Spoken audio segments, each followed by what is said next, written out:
Savez-vous que dans l'Illinois, il y a une ville qui s'appelle Marseille et qu'ils osent se faire passer pour des Marseillais, près de Chicago? Voyez-vous ça? Alors bien sûr, hein, il n'y a pas de bonne mer là-bas, j'allais dire de belle mer, si. Il n'y a pas de vieux port, il n'y a pas de calanque, encore moins les cigales, il n'y a pas du tout d'accent et de peuchera.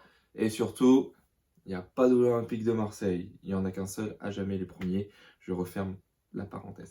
Méfiez-vous des imitations. Méfiez-vous des imitations et des copies. Il n'y a que le coca qui est bon à prendre de là-bas. Bref, méfiez-vous des imitations. Cela aurait pu être également le credo des réformateurs qui condamnèrent un christianisme complètement dévoyé de l'Église romaine.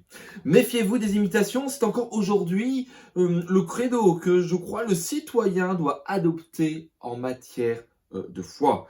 Un exemple frappant nous est donné dans la Bible, dans Actes 17-11, alors que Paul et avec ses collègues prêchent, annoncent l'évangile dans la ville de Bérée.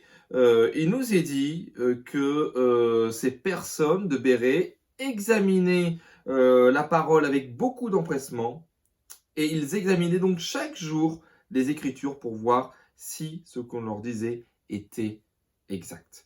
La Bible n'est pas une nébuleuse obscure, le message de l'Évangile n'est pas un flou artistique, mais il mérite que l'on passe du temps dessus et que finalement on vérifie la véracité du message. Et tous ceux qui l'ont fait sérieusement, je vous le dis, hein, à l'image des réformateurs, à l'image d'un Martin Luther, ont compris l'importance, la sacralité du message et finalement ont engagé toute leur vie auprès de l'évangile de Jésus-Christ.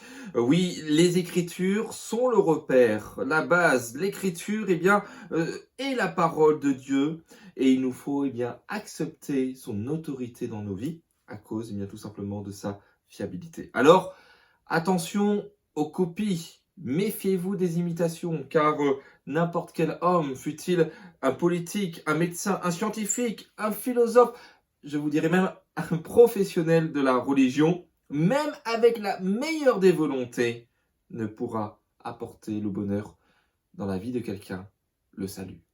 Car oui, méfiez-vous des imitations. Jésus seul sauve. Je vous dis à très bientôt pour une nouvelle pensée du jour.